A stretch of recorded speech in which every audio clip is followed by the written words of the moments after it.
à Chenagrues us Ricavir. Un des plus beaux villages de France et sans doute une des plus belles bibliothèques.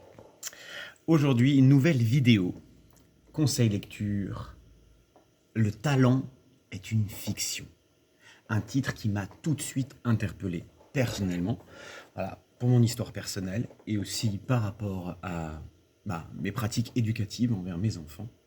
Et donc, je vous présente d'abord son autrice. Voilà, elle s'appelle Sama Karaki.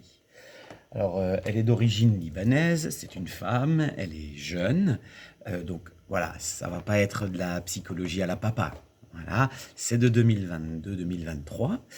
C'est une approche complètement transdisciplinaire, bien que notre autrice ait commencé des études de biologie au Liban, puis ensuite s'est tournée vers les neurosciences, et elle a donc aujourd'hui un doctorat en neurosciences, qui est un domaine un peu fourre-tout actuellement, où il y a à boire et à manger, mais quand même, elle a fondé l'Institut du cerveau social. Alors c'est un nom en anglais que je ne prononcerai pas ici, mais c'est à Paris. Voilà, donc elle s'intéresse à la psychologie, à la sociologie et à l'éducation, en tout cas là, ici, présentement. Donc, au début, elle nous dit que nous voulons croire au talent. Elle nous prévient, entre guillemets. Voilà, nous, dans notre culture méritocratique, elle essaye de nous faire un petit peu douter dans un premier temps pour pouvoir montrer ce qu'elle appelle la fable du talent, et notamment la fable d'un talent dans les gènes. Donc toute cette première partie est extrêmement intéressante et très bien documentée. La génétique, si vous voulez, aujourd'hui, on ne croit plus à une hérédité de l'intelligence. Voilà. Désolé pour ceux qui y croyaient. En tout cas, les instruments de mesure actuels ont tendance à prouver que ça n'existe pas, ou en tout cas, c'est très pondéré par aussi ce qu'on appelle l'épigénétique, donc la génétique qui va influer, qui va modifier perpétuellement, même parfois au niveau de notre ADN, donc le développement de nos gènes tout au long de notre vie, et surtout voilà, lors de la gestation et de l'enfance.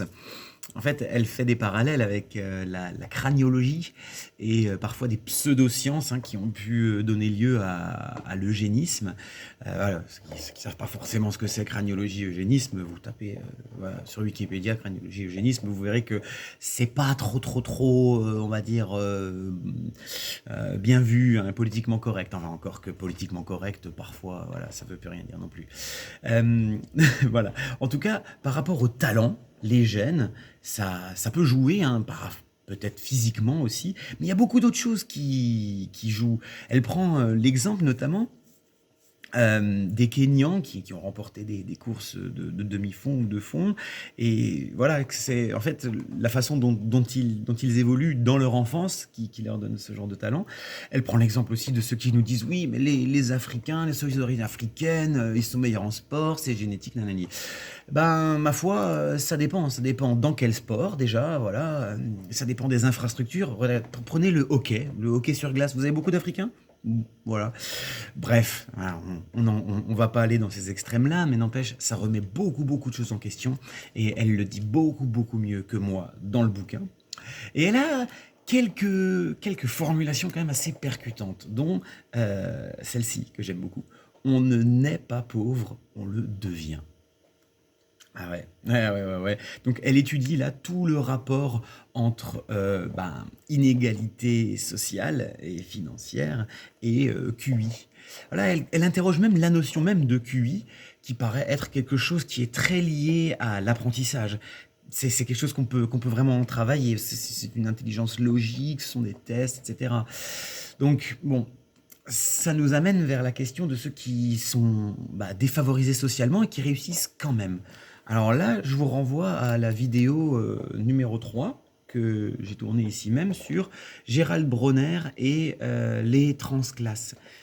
Un livre de sociologie qui s'appelle Les origines de Gérald Bronner. Voilà.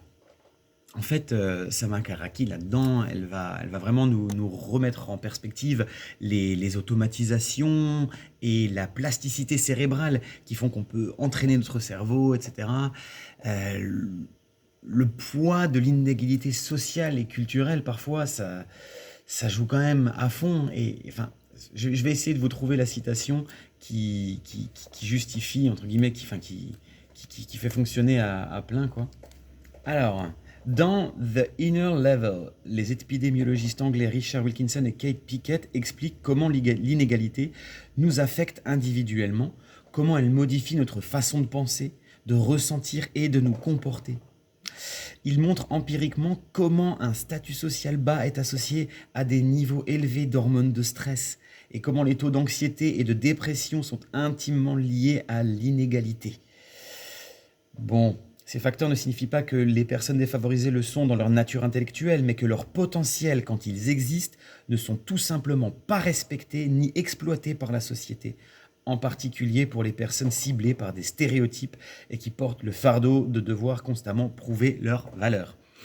Bon, voilà, je ne vous fais pas le topo de la question du sexe, de l'origine ethnique, etc., etc. Mais ce qui est important de comprendre là-dedans, c'est qu'on doit croire en nous-mêmes et que pour croire, il faut s'autoriser à croire.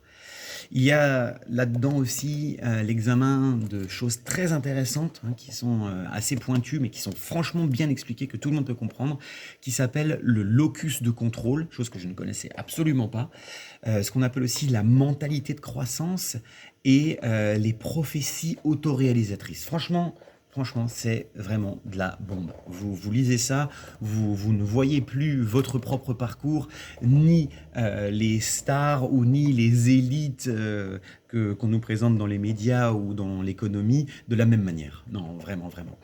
De plus, étant neuroscientifique, cette gentille dame nous montre aussi que nos choix sont pas toujours vraiment des choix. Il y a une expérience qui démonte et qui le démontre aussi que le choix conscient, bah non, c'est pas. La conscience volontaire, en fait, elle semble arriver trop tard pour être à l'origine de l'action. Parfois, c'est jusqu'à 7 secondes. Franchement, c'est flippant. Le sentiment de décider de faire un mouvement volontaire serait une forme d'illusion qui vient après une activité nerveuse qui a déjà amorcé le travail à notre insu. Ouais. Les neurosciences prouvent donc au rang très probable que nous sommes des créatures strictement déterminées, sans aucun pouvoir d'influencer volontairement notre destin. Ce que nous appelons liberté semble entièrement programmé par la structure innée de notre système nerveux et par l'apprentissage socio-culturel. Mais si, rassurez-vous, la liberté existe. La liberté existe, elle existe dans la marge de manœuvre qu'est la connaissance de nos propres déterminismes. Et ça donne des leviers assez intéressants. Mais il n'empêche que pour que ces leviers soient utilisables, soient efficients, eh bien, il ne faut jamais oublier le contexte. Et il faut agir sur les structures sociales. Là, le problème, c'est la création des élites. Là, dans la fin du livre, elle parle de démanteler la hiérarchie de l'estime.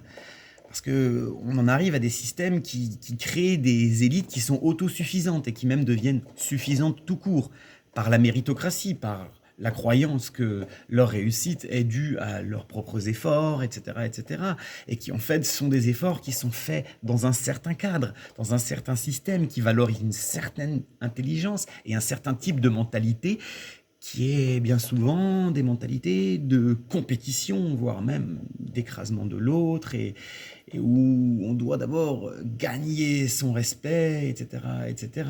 Et finalement, croire à notre talent et à notre mérite semble pas forcément nous rendre plus ouverts à la réalité des autres et à d'autres formes d'intelligence. Ce qui est très dommageable, apparemment, pour l'ensemble des structures sociales telles que la politique, les systèmes éducatifs et les entreprises. Voilà.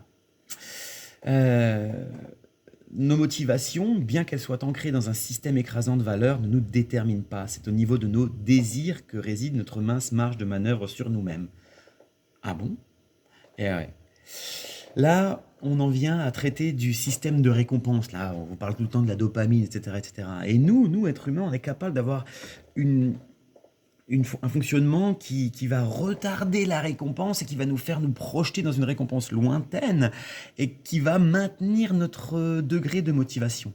Mais ça n'empêche pas que cette motivation même soit liée en fait à un désir. Et donc ce désir qui doit être autorisé, qui doit être suscité, donc auquel on doit croire dans un premier temps.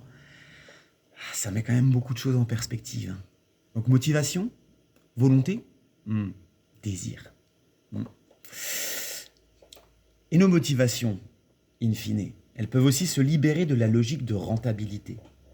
Dès que nous centrons notre attention à performer pour plaire, l'incertitude inhérente à notre travail disparaît puisque notre activité est vouée à déboucher sur le succès et la satisfaction. Là, on passe finalement de la victoire au plaisir, de la découverte et de la maîtrise.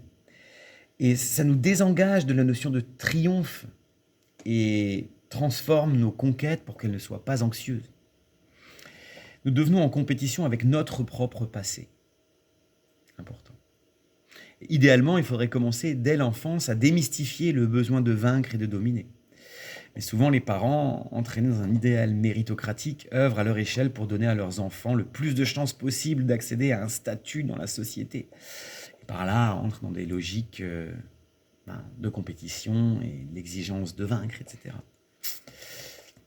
Bref, une fois que nous arrêtons de croire au talent individuel et hiérarchique, nous détournons nos ressources vers la connaissance adéquate de nos désirs, de la nature des déterminismes qui nous façonnent et de la marge de liberté qui nous est réservée. Donc on finit quand même sur une note optimiste, mais avec ce bouquin, croyez-moi, vous allez avoir pas mal de certitudes qui vont voler en éclats, mais de nouvelles certitudes peut-être pas, mais au moins de nouvelles questions, de nouvelles informations, de nouvelles connaissances qui vont soit vous aider, soit aider vos proches, soit vous offrir une lecture du monde, des inégalités, des réussites et surtout des talents qui est bien meilleur. Allez, à bientôt. Je me fais une petite verveine pour me calmer après toutes ces émotions.